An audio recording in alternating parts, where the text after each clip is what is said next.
Hello there, everyone. This is Miriam, holistic life coach and mind body practitioner at Pain Outside the Box. And in this video, I'm going to be discussing a rather sensitive topic, and that's actually to answer the question of whether you are ready for healing or not. Now, you might tell me if you have debilitating symptoms, especially chronic pain or other chronic symptoms, of course I want to heal. Everyone wants to get better and everyone wants to get rid of symptoms. But there's a difference between wanting to get better, wanting to get rid of symptoms, and actually wanting to heal. So healing is a deeper level thing. Healing involves much more than simply getting rid of symptoms. In fact, the elimination of symptoms is usually just a side effect to the healing. And you might also think that people like me who offer this kind of solution, helping people overcome chronic symptoms, would be flooded with people wanting to heal themselves. And while the demand is there, it's not as high as you might think because of one main obstacle. And that's that, let's say 90% or let's say 85% of people do not really prioritize their healing. And I don't want to condemn anyone here because everyone falls into this trap at some point in his life. I fell into this trap, and I sometimes have to remind myself that my health is actually the priority.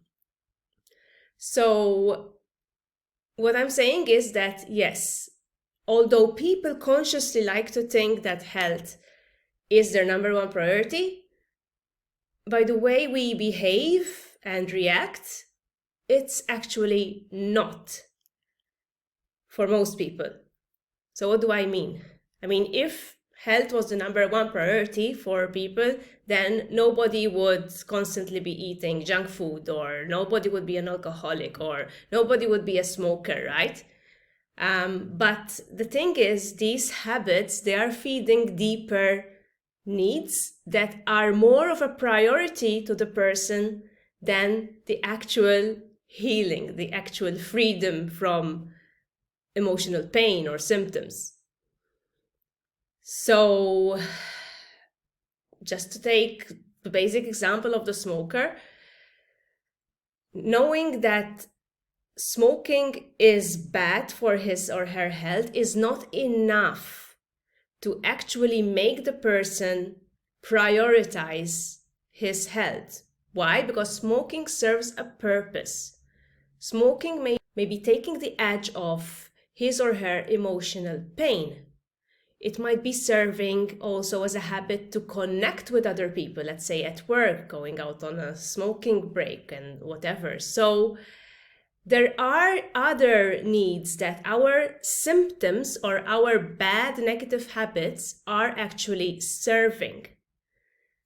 And one other interesting thing about human beings in general is that while we might, again, consciously think that our health is our number one priority, it's not exactly the way we operate. Our survival is our number one priority. So by survival, it means being able to function within our society, okay? Having enough money, having shelter, having food, okay? So that's basic survival. And the thing is, when two needs come into conflict, it's the survival-based need that usually takes priority in our brain. So what do I mean by this? What I mean is, let's say there's a person in extreme chronic pain who also has a stressful job that she needs to keep. So she desperately needs to keep this job because she thinks that without it, she will not survive. Okay, so the threat of losing the job is a threat to survival in a way, because she would get rejected, she wouldn't know what to do about paying rent and so on. So I would kind of understand that this person would prioritize her workload much more than she would prioritize working on her mind-body healing. And this is extremely common, by the way. I have seen it in a lot of people over the years. So I have been, let's say, introducing individuals to the subject of TMS and chronic pain healing. And surprisingly, I would get something like, oh, I will try it if it's not too much work. And at the beginning, this would surprise me, like it would just actually make my blood boil, because I was like, seriously? So this person's work or deadline is more important than actually healing from a chronic condition that's making her or him suffer every day? But it's true. The thing is, the way we prioritize things, it's not the way you would expect it. It's based on survival. So if this person is hooked upon having to keep this job at all costs, or having to please her family and do all sorts of stuff for them, because otherwise there's the fear of rejection and hence the fear of not surviving in society, then that would take priority over this person's health.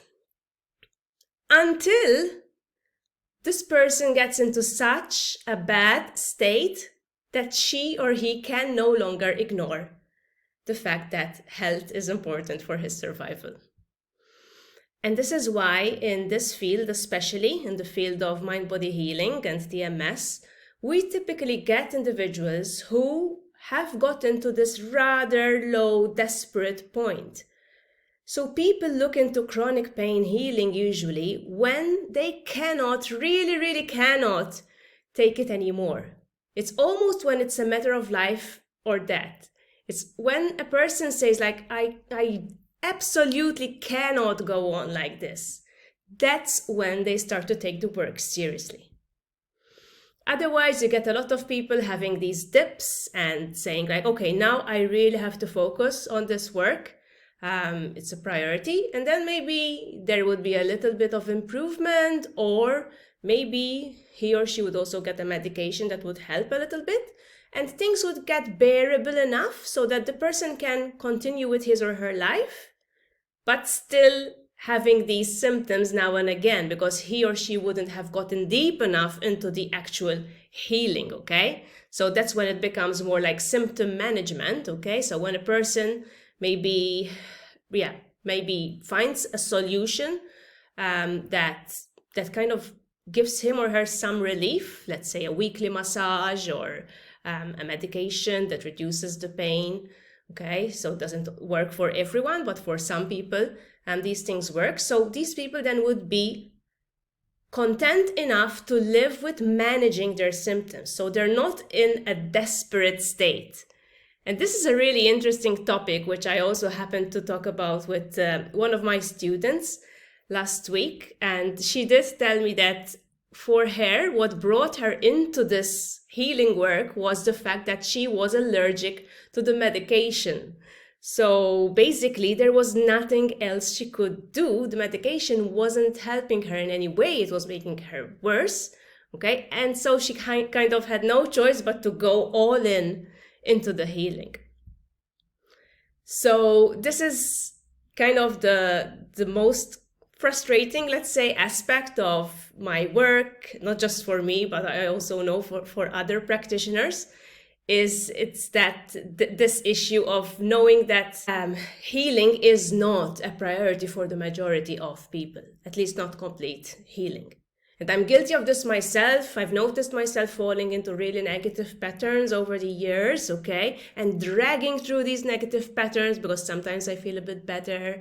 Maybe I go on holiday and things stabilize for a bit and then they just go down again. And I'm in this pattern until finally something happens.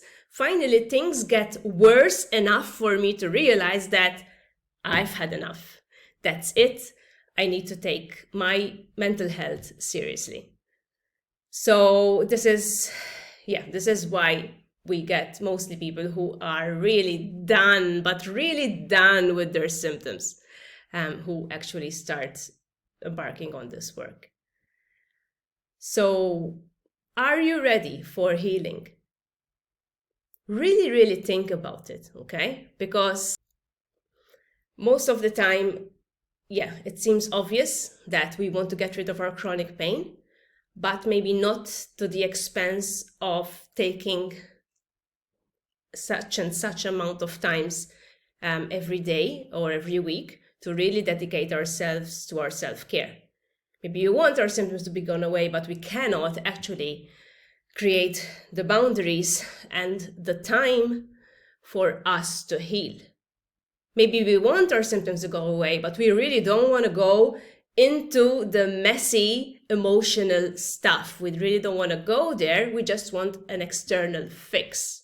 Okay? And we all know in this field that external fixes don't typically work because the problem is usually generated internally. So external fixes usually treat the symptoms and provide symptom relief, but they do not typically address the real cause of mind-body pain, which is one's own emotional state, right?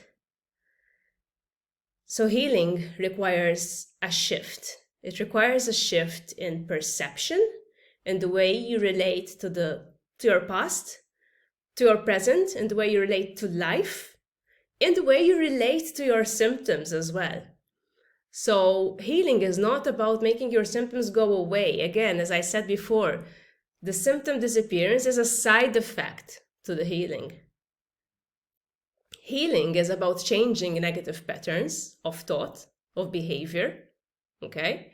Healing is about getting to know yourself and how you operate, how you respond to certain triggers, and learning how to respond differently to the same triggers, okay? That is what healing is all about. And it's also about prioritizing, obviously, your own health and mental well-being, knowing that once you got that, once you get into a more focused and balanced state, then you will be able to attend to the rest of your life in a more optimal way. Then you will be able to do your job even better than you do now that you're grinding and working so hard. Then you'll be able to serve your family or friends in an even better way, knowing you have certain boundaries, but knowing that you're doing it also out of love. So that's maybe another topic, but that's really what I wanted to get you thinking about today. Are you ready for healing? In the sense that, are you ready to make your internal healing a priority in your life today? Okay? And if you are, there are several options, of course, out there. I always recommend a mind-body approach, something that's not focused on the structural, because, as I said, this is all depends on your internal state, if it's chronic, if it's medically unexplained. That's when you need to commit to it for a certain amount of time, okay? And this is why your healing needs to be a priority, because there's commitment involved. And if you're still confused as to whether your issue, your symptoms can be addressed in this way, I have several resources on my website, www.PainOutsidetheBox.com, that will help you gain more clarity. All right? So that's all from me for today. I wish you all a lovely week ahead, and I'll see you again next time.